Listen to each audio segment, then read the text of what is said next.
Okay, hello everyone. Hello. Welcome back to another episode of Pineapple Headache with me, Christienne, and our co-host, Madison. Yeehaw. So today we're gonna end up talking about a very serious issue that is happening to the Asian American community, and since both me and Madison are both Asian American, it's important. Yes, it's very personal. As you've seen, like Lunar New Year just happened recently, Hmm. and at the same time, there are a lot of attacks happening on Asian American elderly in the past, like what, like 2 weeks or so. Yeah, or There's like been, past month. yeah, the past month. I'm sure you've heard the stories of, the 91-year-old person or just old Asian man being pushed to the ground in Chinatown in Oakland, the Filipino man slashed with a box cutter on his face in New York City.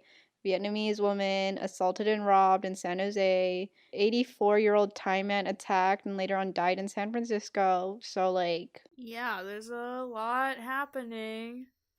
yeah. And then what did you say earlier to me? There was a recent. Oh, I saw on Twitter last night that they're in Flushing, Queens, in New York, which is a predominantly Chinese area. An Asian American woman. I don't know if she was actually Chinese. I think they just called her Asian American because they weren't sure. But she was only 52. But basically, there was this security camera footage that showed like she was at some store or some outside a store on a sidewalk.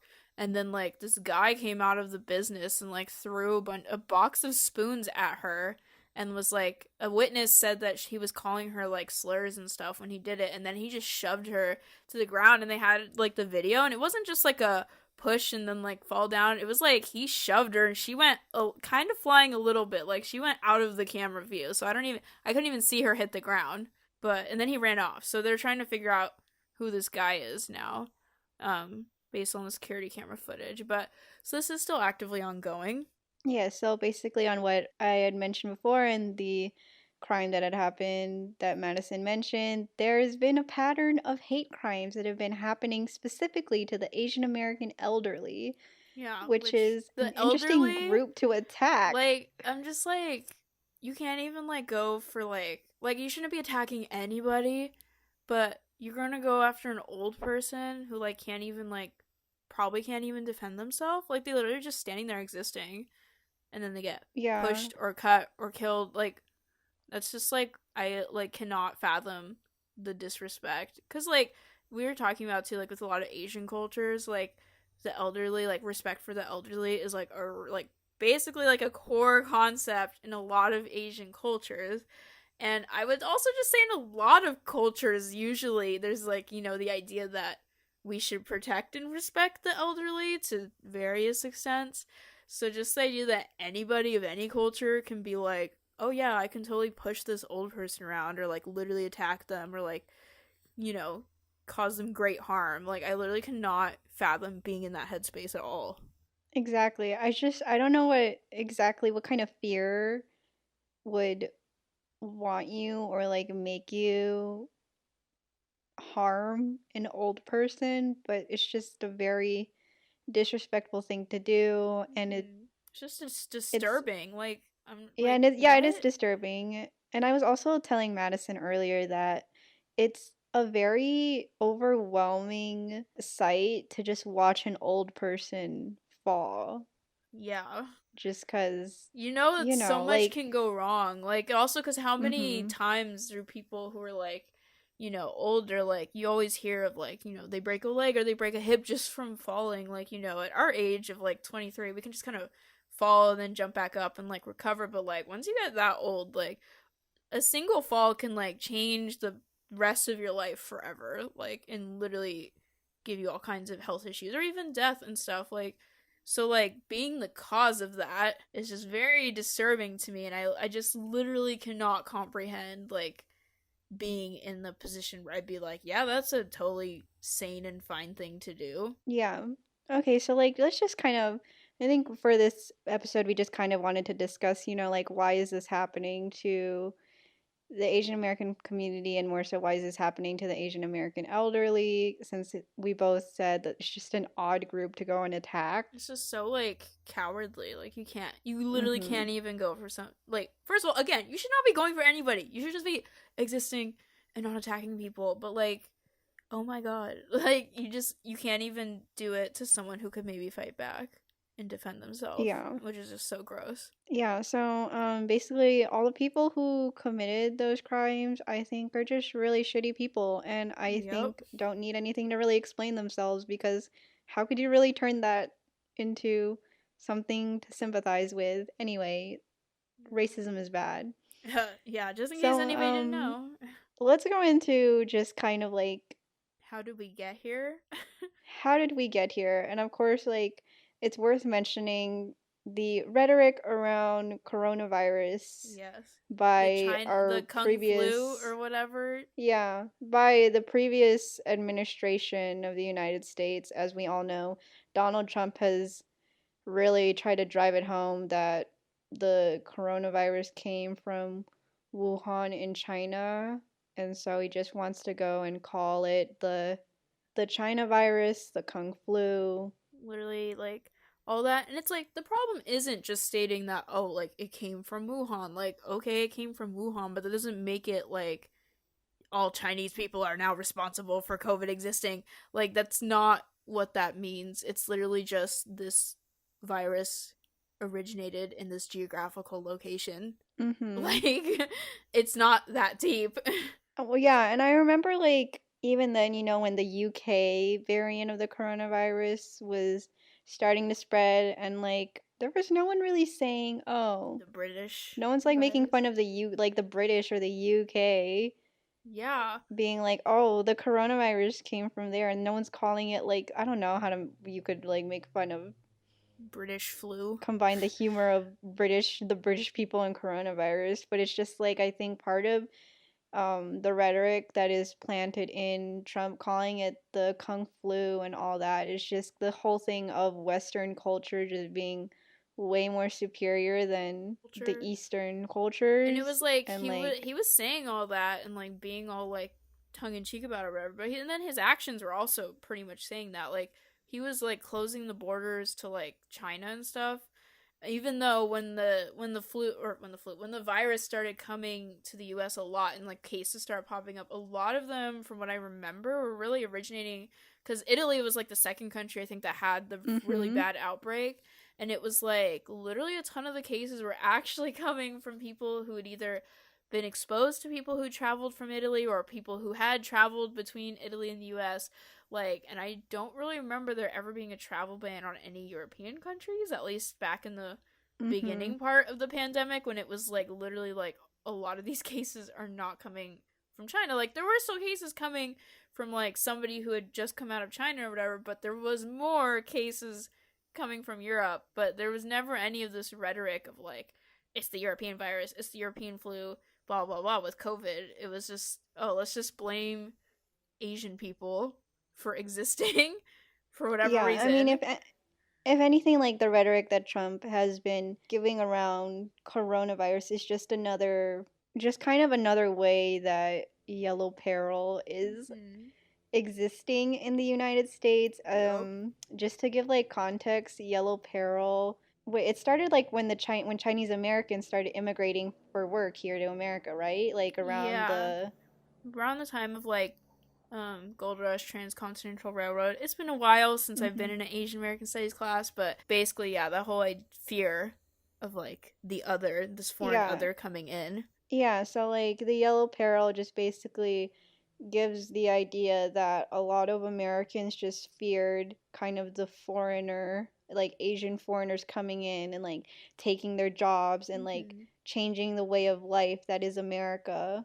And so that has kind of changed and like evolved throughout history in some form of way. And I think in this current day and age, yellow peril is apparent in the way xenophobia and racism exist within the climate of coronavirus with all these Asian hate crimes happening. Yeah, and it's showing you that like it just shows everybody that like these things that like we will learn about, or in like history of like, oh, this fear of the Asian from like 1800s or 1900s, like it's changed, but it's like it's just still here in new forms. Yeah. Like COVID is just the latest way that people can just be like, oh my god, the scary Eastern people are threatening our Western ways of life, and now they're like threatening us with a Yeah, and it's virus, just which making it like seem like it's like as if Asian Americans haven't had a long history in America in the first place. Like, I feel like if yeah. any racist person were to come up and be like, oh, like, go back to your country, it's like under the assumption as if you don't think this, like, immigrant hasn't been here for, like, years and years and years and, like, has Mhm. firmly planted roots in America and can definitely be considered an American. And it's like, even if somebody has an accent, like if they live here, then they live here. Like, I don't know why it has to be like so much more complicated than that. Because like, from like the last time I looked at like the like stuff like statistics and all that on like Pew Research Center and all that, like the fact of the matter is, I'm pretty sure majority of Asian Americans over the age of 18, so like Asian adults who live in the U.S. Majority of them are foreign born, but it's like if they live here, they live here. Like it doesn't have to be that much more complicated. Like you live here and that's it. I don't know why it has to go much deeper than that. Like you live here now. It's like my grandma moved to the US in 1967, and so clearly that's majority of her life has been spent in the US at this point cuz she moved when she was like, I don't know, not even 30 yet, and now she's like in her 80s. So clearly a majority of her life has been here. So I don't know why like there's this whole idea of like home can only be this country of origin, and Yeah. it's like it can be where you move to if your whole life is Yeah, and it's here. like the same for my parents too. Like my parents immigrated like when they were around my age, like in their early 20s, like late teens. Mhm. So they've already been in the living in the US for more than 30 years. So I'm pretty sure like if you have like made a Wow. family here and have just like established roots here, like America is your home, you know? Yeah. And it's like also you can have like two homes. Like I don't know what like I don't know why you have to be people are allergic to this idea of like you can have your home where you grew up. Like even in the US, like, you know, if we were born here, like you can be I was born in Sacramento and now I live in LA, and to an extent I consider both places my home. So I don't know why it has to be different if somebody like comes from another country and then moves here. Like both places can be home, you know? It just makes too much sense, I think. Where is the logic? I mean, isn't that the whole thing with racism is that it's just illogic. It's built on lack of logic. So when you try Mm-hmm. to like think it through, you're like, this It's doesn't make any sense. it's just trying to rationalize this idea of like people are automatically lesser than because of where they're born or what their heritage is, and it's like trying to basically convince everyone to buy into this idea that there's some actual biological difference between people just based on things like that, when it's like there isn't. And even if there were biological differences, you know, like that, like real biological differences, like where people are just not you like everybody's a human, so it's like I don't get it. Even if there was some kind of biological difference, I don't know why that makes one more like superior to the other. But I don't know. I feel like you could lose all our brain cells trying to make sense of any of this ideology. I don't know. Yeah, I just can't understand it. I don't know how to like look on the other side of it. I just think it's wrong. I It's just a thing for power, Yeah. I think. Okay, anyway, talking about, okay, going on to talking about kind of yellow peril and everything. I think we already touched on it a little bit, but there's also that kind of stereotype that Asian Americans are considered like perpetual foreigners. So do you think that since these Yep. like are older Asian American people, whoever is committing this racist acts is just being like, oh, they're probably from Asia. So I'm gonna make the connection that That they're they're bringing they single-handedly yeah, that they caused single-handedly the caused pandemic. everything. There's just so many different layers of issues and like their rationale behind like all this stuff. Like first of all, it's this whole idea that every Asian person is Chinese, which no, we're not all Chinese. And not that it's targeting Chinese people specifically for this stuff is correct, but there is definitely a factor here of it where it's like people literally think all Asian people are the same background or have the same exact culture or background, when it's like, no, Asia is a collective of countries that were grouped together by Western countries. So, like, it's like people in Asia don't think of themselves as Asian. They think of themselves as, I'm in Japan, so I'm Japanese, or I'm in the Philippines, so I'm Filipino. They don't think of themselves as Asian because we made that up and applied it to them. Yeah, I mean, Like, so, and we've basically made everybody else assume there's this whole thing of all Asians are the yeah, I same. think there like the whole thing of treating Asia as this monolithic thing is wrong because even like it just makes Mm-hmm. me think to like when I was younger and I come from an area where I didn't grow up around a lot of Asian people, much less Filipino people, and Mm-hmm. so a lot of people were under the assumption that I was Chinese when I'm actually Filipino, and so it took a lot of grappling with that to be like the Philippines and China are two very different countries with very different cultures. Mm-hmm. While the two countries are connected through history and cultural influences, Yeah. East Asia, like I feel like And a then, lot of people like, just know Asia to be just East Asia when they don't realize Asia is broken up into different sections. there's different And regions. Even within the countries, there's like different things, especially countries that are like the Philippines, where the way they are, like the way they're kind of categorized as a country was not by mhm. themselves. It was by like Spanish colonizers who came in and just said this whole collection of islands where all these people who literally have nothing to do with each other just live across these, like, all these different islands, and they're just all these groups that live here that may have connections, may not, whatever. We're just going to call this whole thing one country, when it's like that like Filipinos did not choose that. Somebody else put the label of I mean, Philippines yeah, King Philip. on this country. King Philip labeled it the Yeah, so Philippines. like it's like even the countries aren't even monolithic, which I feel like makes sense, because would anybody argue that the United States is a monolithic country? Because I don't think so. But apparently countries, especially in Asia or in non predominantly non-white countries, are just suddenly monolithic in our eyes, because that makes sense, I guess. So that's like one whole issue here, is just being like Asia is just a lot of the same, when it's like not. There's like just so much, there's a lot of diversity in Asia, between cultures, regionally, between countries, regionally within the countries, religion. Like there's a lot of different things going on there that like make us not all one single Mhm. monolithic group, and people just can't seem to grasp Right. I that. mean, I think it wasn't until actually when I got into college that I was like, "Oh, I'm actually a Southeast Asian because the Philippines is in the Mm-hmm. Southeast." Yeah.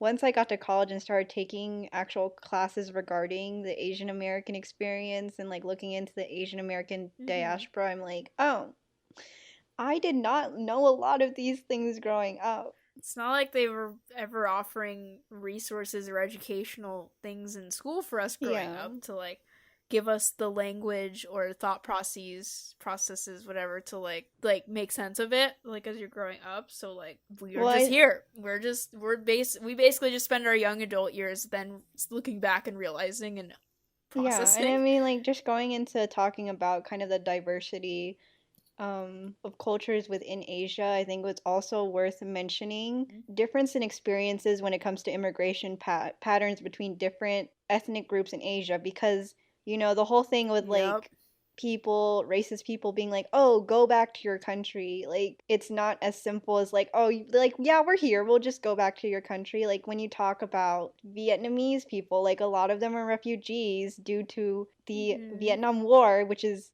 had the US. The US had a interesting Yeah. hand in, so it was literally the US created the circumstances that put people in this position where they had no choice but to Mhm. flee.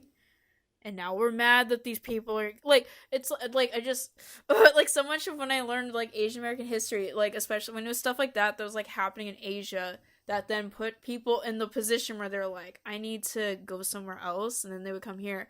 And it's like we literally created the problematic circumstances that put people in that position to come Yeah. here, and then we turn around like, oh my god, you can't come here. And it's like, dude, we caused that.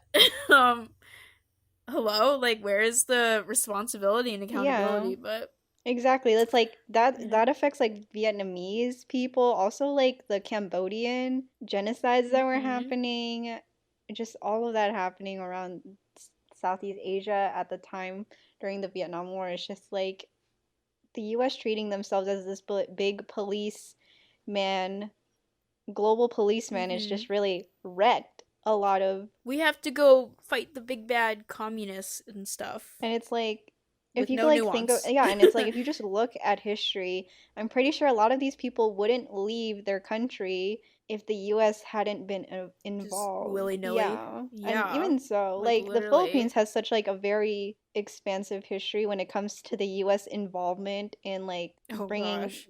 Western culture into the Philippines. And it's like, it makes Hmm. sense why a lot of Filipinos immigrate to the United States because when they already know English, the during World War II, the United States has like been there to what is it? They've been like bringing. I know like they brought the nursing programs and stuff and like providing. They did a Mhm. lot.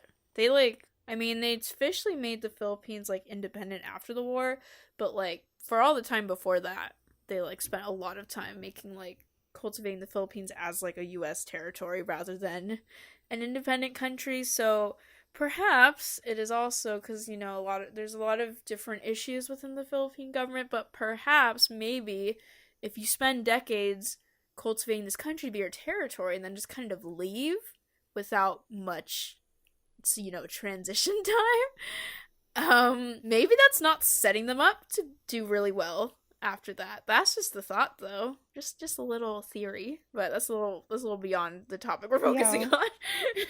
on. Where's it going? Okay, so going back to kind of like the different immigration patterns of ethnic groups in Asia, I thought it also would be worth mentioning the topic of the model minority myth, since I think it also connects to Hmm. like kind of the rhetoric around racism in for Asian Americans because trying to understand the model minority myth was A was tongue very twister. confusing to me to be like, why would they be like, how is this racist if you're basically just like praising like the Asian group Hmm. for their successes and everything. And like the more you think about it, the more it actually like separates them from the struggles that a lot of Asian Americans do face when they're not kind of like the math whizzes and superstars of their fields. Oh, there's just so much about the model minority myth. Like, first of all, we have to talk about where it came from, why that term exists.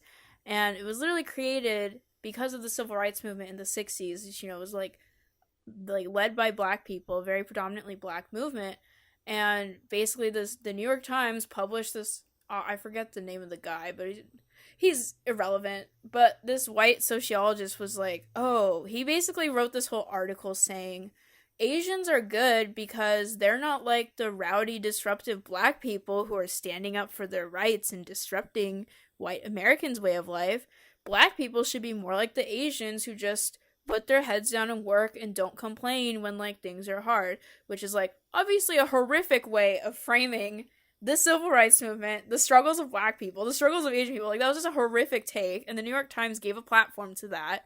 And then media just ran with it and they started like talking about Asians as the whiz kids who were like smart and stuff. It's like there's like two different like ways this is like problematic. First of all, there is the fact that like they're like because of the like standards for immigration, like on the one hand it is true that there are a lot of Asian Americans who, because they have to meet these like standards of having a college degree, having professional skills like being a doctor, being a nurse, being a scientist, whatever, like they first have to have this kind of like financially stable professional life already. Not in every case, but like I know for like a lot of Filipinos, like in my family, that was the case where they were nurses or they were already like professionals. So the US was like, yes, you can come because you can contribute to jobs. So then on the one hand, there are a lot of Asian immigrants who are able to come and then, work jobs that might be above average like income. And that's why when you look at statistics like comparing median household income to Asian Americans compared to other races, Asian Americans usually have the highest by like a little bit, like a little higher than white people, because one, a lot of people coming here already have like these kinds of like they're able to take those they're able to work these jobs that like pay better, you know. So there's that, but then that erases all the people who that's not their case when they're coming to the US. Like we talk about refugees or people coming to seek asylum or people coming because they have family here or whatever other situations that may not include a college degree and professional experience, and those people come and they have to deal with poverty and income inequality and all these other problems, but because oh Asians are rich, look at the statistics, we basically don't like a lot of people don't realize those people on the opposite side of the spectrum exist, and then like there's just so much more context that people never like think to put when they look at things like that, because there's also the fact that Asian Americans tend to mostly live or more likely are to live in multi-generational households where it's like grandparent, parents, maybe another relative, and then kids. So you could have a bunch of incomes coming into one household, so then congrats, your median household income is a lot higher. So that's just like another way where it's like everybody, like the model minority myth first created this idea of like, okay, Asians are better than other minorities, and oh, now people just look at Asian, like anything that's Asian, people are gonna look at it from that perspective of, oh, it's because they're this superior minority group, so we're not gonna do any other critical thinking to think about why are they in this position, or why does the statistics look like this, or anything like that. And then of course that causes lots of problems when you talk about like Asian Americans as like ethnic groups, like their as communities, like their relationships with like other, you know, communities of color in the US, like black and brown people. Like that is a very like complex history too, because a lot of it was just, you know, this outside source of like racist white people and white supremacy like purposely making sure that our groups would not get along and putting wedges between us on purpose, because if we just destroy each other, then the white people don't have to do anything. They can just live, and then we'll just destroy each other, and then they can just keep living their comfortable life. So it is a very complex thing that's very related to like everything that has to do with all this. I feel like there was a lot that you said. Like, of course, I agree with all of it, but I think it's like part of the thing is like the It's model my minority myth has to make you establish that everyone is on the same playing field, and Asians have just used their yes. resources and circumstances a lot better than like brown and black communities, which Mhm. of course is not true. Because, like, as you were saying, even within kind of Asia, the different Asian cultures, like, because of all these different immigration patterns and how people ended up in the US, the playing field is just not the same for everyone. And it's Yeah. like talking, It's not even it's like it's not the same for people living in the US regardless of race. It's not even the same for every Asian American person cuz everyone has different yeah, like when you circumstances. see, when it, like when you're looking at like Filipino Americans and you do see that a lot of them are nurses. Well, if it wasn't for the US, like, going into the Philippines and providing kind of these nursing programs to give them the tools needed to be able to transition from going to the Philippines to America to become nurses, then like we wouldn't have Mhm. all this influx of nurses coming into America and providing that service in the US. Yeah, not to mention the fact that we have so many nurses here who come from the Philippines to work here, and then when is the Philippines is getting the vaccine when compared to Mhm. us, like what, 2022 or 23, like that's horrific. Like we literally go to the Philippines being like send us all your nurses, and then we can't even be like, "Oh yeah, here's a vaccine." What you were saying about how or like I think more so with like Filipino Americans and other Asian Americans who have to reach a certain level of requirement to be able to immigrate into the United States.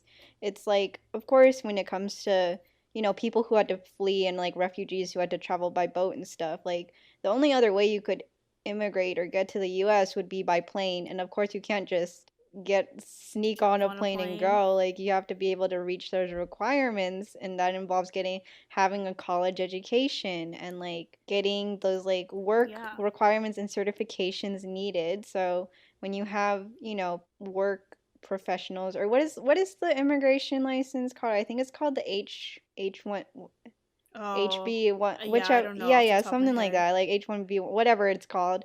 But like that specific license, which would Mhm. let people immigrate into the US through work visa, just like Mhm. already has people on a higher ladder step than others and gives them the ability to climb up higher than they would. And then also Mhm. talking about the variation of life experiences that is not in correlation to the model minority myth. Like, there are a lot of Mhm. Asian Americans who own small businesses that they have just built from the ground up. And it's like Mhm.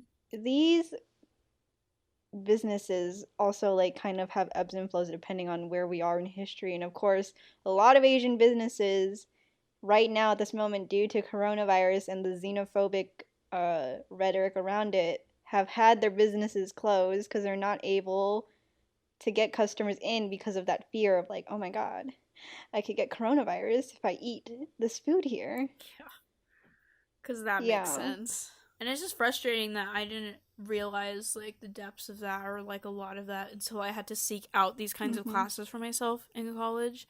Like even being able to access that information is basically a privilege, and it's not even accessible to like, every Asian American or frankly just anybody, because I think it's important to learn these kinds of things about all like racial groups and stuff instead of just focusing on, the great white founding fathers and all them. But the reality of the story is if you are a black or indigenous or Asian American or Latinx American or anything, like any person from one of those groups, Pacific Islander, like you're gonna have to seek out this information on your own. You have to make time for it in your own schedule in college or in your own free time going to seek out the resources online yourself. Yeah. And it's like when you're white, you don't have to I mean, do because other that. other than that, the only like knowledge that you'd have on this information would just be on the experiences that you've lived, you know?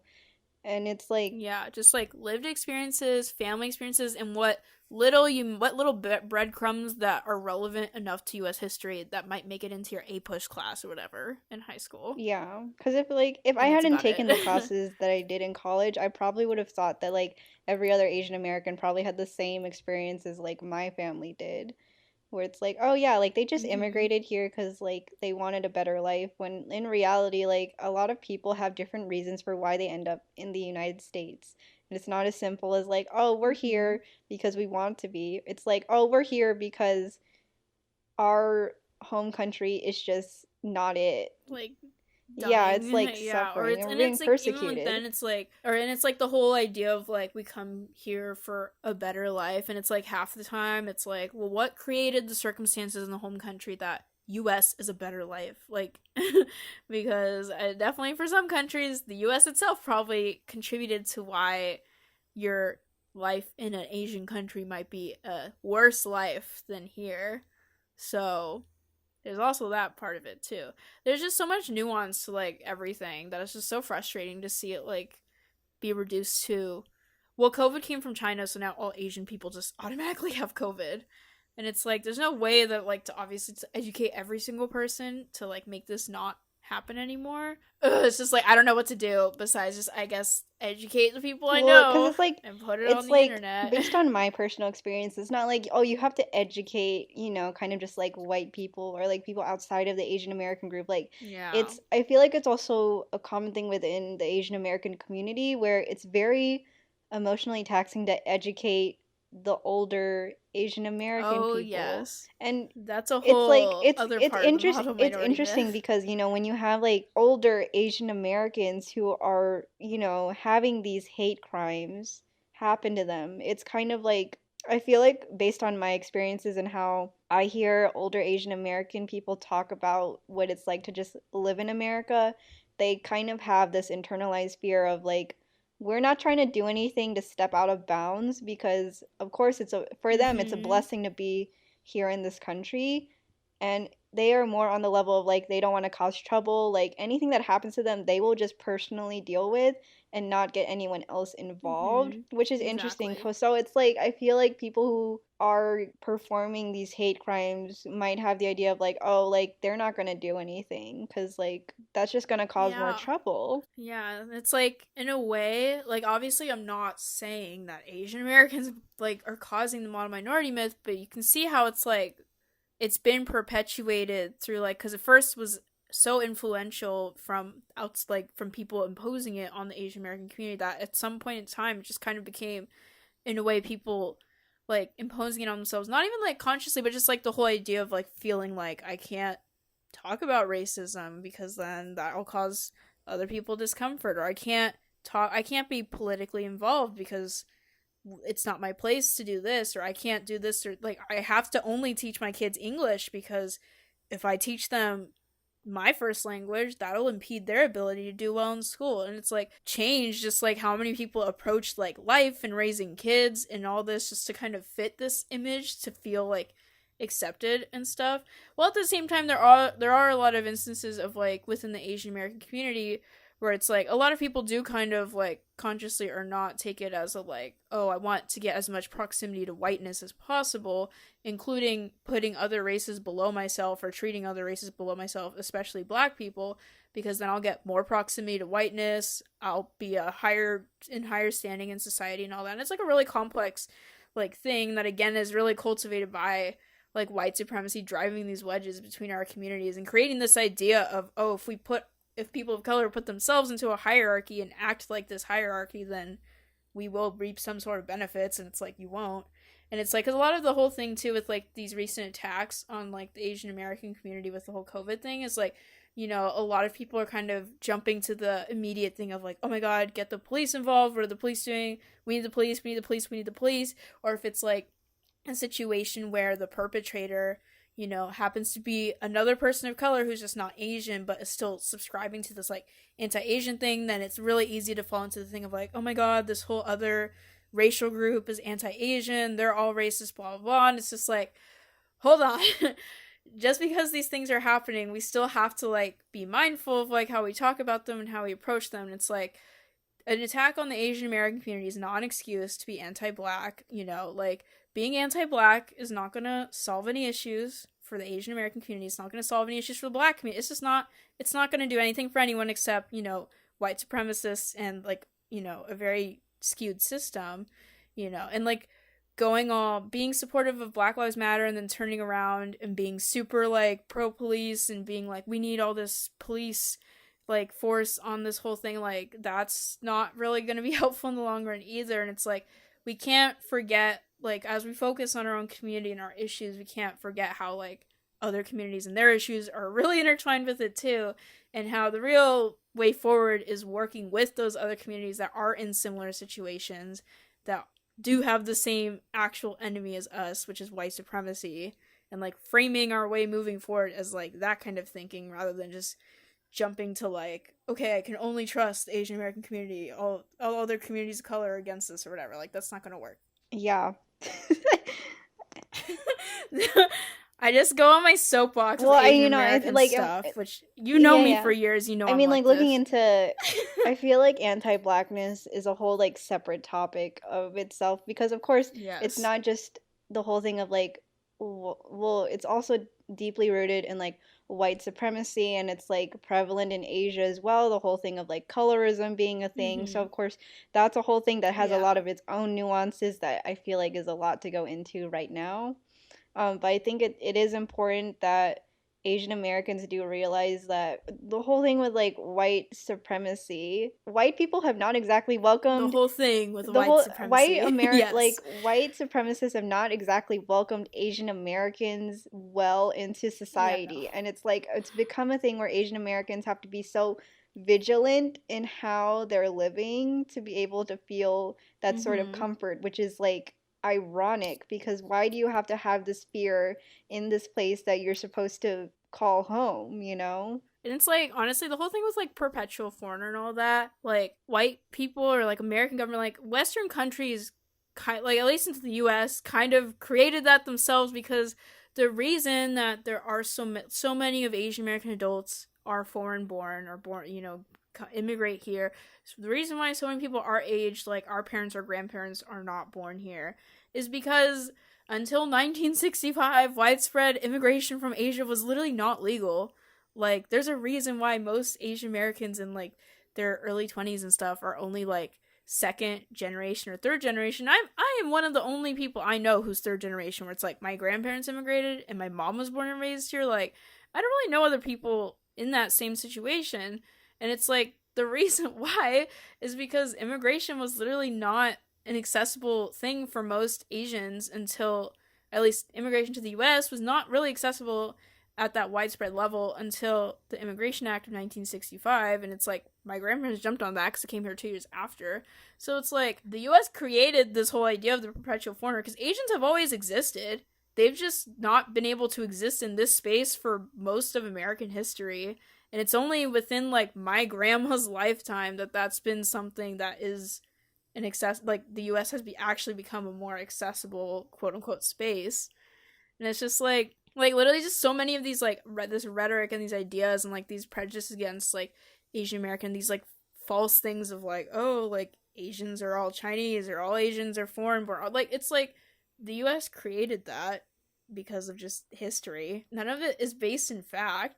Like I'm just like, bro, your own country created this Mm-hmm. idea and created this problem and is now complaining about this problem, and it's just It's just very ironic because, like like at the end of the day, if you just read a book, read a Wikipedia page. Like instead of like looking at it through the lens of America, because that's the whole thing of what, what we've been taught throughout most of our years in the education system. But like, if you mhm. actually read books and stories written by people who are not white, then you can like see a Yeah. very different perspective on what exactly happened. Like in college I took an Asian American literature class where it's basically all of the books that I Mhm. read were written by Asian Americans talking about their experiences living in America, immigrating to America, like et cetera, et cetera. And it's like once you get that perspective that is not through a white lens, you just kind of Mhm. see how messed up America has been throughout history. Yeah, and it's like how so many like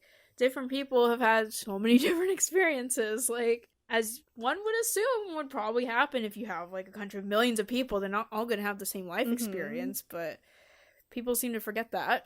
Can everybody like can people just read books? Like honestly, like sometimes just like if some people just Like read I a understand, well, book. because it's the whole thing with like, when racist attacks happens and stuff like this happens, like it's just so very in your face, like very Yeah. outwardly racist attacks happens very in your face, and I understand it's a lot to take in, but like just having that moment to just like look at it and just be like, why did this happen? What are the reasons in which the circumstances in which we are living in that could affect actions like these happening, Just like put on your critical Mhm. thinking skills, take a seat. Let's use some brain cells Yeah, I think today. like I feel like part of the whole racism sympathizing with the racist acts that are happening is that you think that it's just an isolated event that's happened, when I think at the end of the Mhm. day, and like learning the more that I know throughout my time here on Earth, I've learned that there's an interconnectedness to everything. So, Like how capitalism is the root of most of our yeah. problems. So, at the end of the day, you have to understand that we are all connected. Asian Americans themselves cannot just isolate themselves in this one group who are superior to the other people of color communities that the model minority myth Mhm. continues to perpetuate. At the end of the day, I think it's important that there is BIPOC solidarity because at the end of the day, it is the white man's fault for everything that has happened.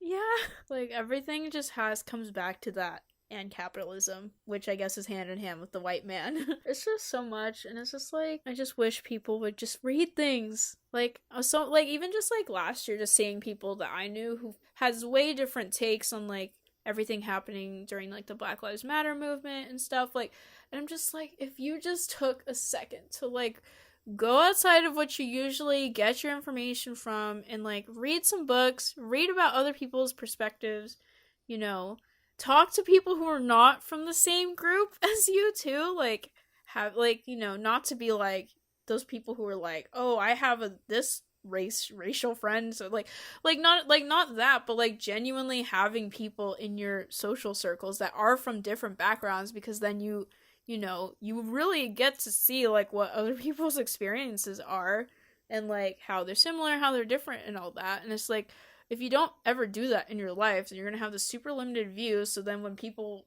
stand up to say like, "Oh, this is actually a problem that everyone from our, community has faced." And then you're like, "What? I've never heard of that." And it's like maybe because you didn't, go out of your way to like surround yourself with people not from the same kind of background as you. Like I don't know. It's just like, ugh, just do that.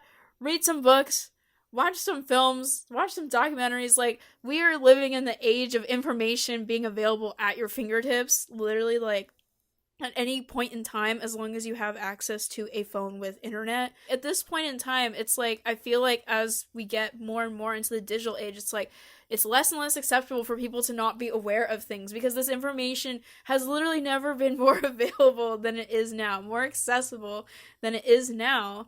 And so, like, if you just put a few minutes, a few brain cells in, you can really start to learn some things, but just people don't want to step outside of that comfort zone they've built for themselves. This whole episode is just me I ranting think about I think racism, that's a but you good know. note. I think that's a good note to end on, actually. I was gonna say, Go outside and read a book. That's my ending message. obviously, respect any elder. Just respect Mm-hmm. people in general. Yeah. Here, I'll even recommend some books I read in APAM just off the top of my Okay. head. Asian American Dreams by, I think her name is Helen Zia. The cover has shoes on it. That's a good, like, it goes chapter by chapter, being like, here's what was happening at different points in history. I think Strangers from a Different Shore by Ronald Takaki, which is a bit more of a thicker book, but it goes each chapter focuses on different Asian ethnic groups and kind of just goes over, here's when they started coming, here's how the US treated them, here's where they are now, kind of thing. That's a great one. Those two are just off the top of my head, but the Helen Zia book is especially good because it goes to, like, I think it goes over a lot more contemporary history. So they talk about, like, some of the tensions between the Asian American community and the Black community, especially, like, with Korean grocery stores, and like that. Anybody who knows about the LA uprisings in the early 90s with Rodney King and how Koreatown was kind of in the middle of all that, that, like, gives a lot of context to that. Read some books by Asian Yeah. authors and other authors of color. Please, I beg of you, read a history book written by a non-white person so you can finally get a lot more And context to a lot of what you learned in And high even then, school. like looking into Asian American literature, because I feel like that's where I've been able to kind of branch out and see Yes. other immigration experiences for Asian Americans. I do remember I took a class called Immigration in Los Angeles and looking at the immigration patterns within Yes. Los Angeles itself. And so my professor had me read a book basically about all of the immigrants throughout history. So I learned about the immigration patterns of not just Mm-hmm. Asian Americans, but also Irish Americans. We're looking at people who have Mm. immigrated from Latin America and whatnot. So, that's why it's important to take and learn, Yeah. educate yourself on different groups who've kind of moved in and navigated their way to US shores, but also just learning about people who have lived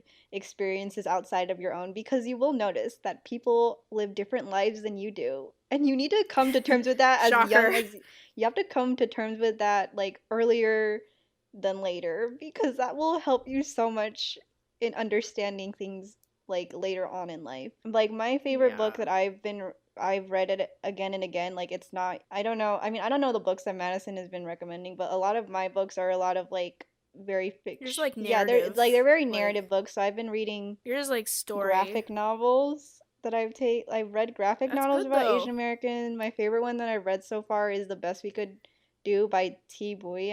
I'm sorry if I butchered her name, but it's all about her experience as a Vietnamese American and talking about intergenerational trauma between, the Mm-hmm. experience of having you and your parents flee a country. Very interesting. The Yeah. graphics are very beautiful. Oh my gosh, I just blanked out on graphic novel, but there is a graphic novel that I also really enjoyed by this Japanese American illustrator who basically documented her experience in the internment camps during the World War II Mm. era, and that was the only way, Yeah. aside from the United States kind of taking pictures of the internment camps and obviously manipulating them to make it seem like the Japanese Americans are having a nice time in these places, this woman was able to kind of just draw everything by hand and then mail them out to her kind of people outside of the camps to be like, oh, this is actually how we're doing here. Like, it's not fun. So, Mm-hmm. again, Yeah. branch out, read the stories that just read, watch a film, and just be more Watch some empathetic. Yeah, just be more documentaries. empathetic and open minded. Open your mind. Okay, Yeah. this has been a message from Madison and Christiane. Just like if you disagree with us, like, and you're listening to this, like, go ahead and disagree. But I'm just saying you will be a much better and, like, knowledgeable person if you go out and seek more information outside of your own because obviously that makes sense. Yeah. And it gives context to like everything happening in the current moment, or like, and it's just like if you just have that fuller picture, like things just make more sense. Things make more sense, and on the other hand, like things look way more ridiculous because you realize how much comes from ignorance. At the end of the day, you are a tiny speck on this universe, so like there's all this knowledge that to learn and explore, so you might as well take the chance and do it right now because you don't have much time to do it anyway. Yeah. Alone, we as individuals, we are tiny specks in the universe, but our ancestors, our descendants who have had these experiences, descendants who will have some sort of experience probably related to this, like that's going to still be a big part of history. But yes, on the individual level, you are a speck in the universe, so recognize your place and just chill and learn about other specks in the universe, please. Okay, we're gonna end it there. Thank you for listening to this podcast. Yeah, this has been some This has sort of been quite a headache. This is headache. trying to rationalize like racist logic or white supremacist logic any time of any day is gonna be a Mm-hmm. headache because it makes no sense, love. Yeah. Thanks for listening. Goodbye. Farewell, please read a book.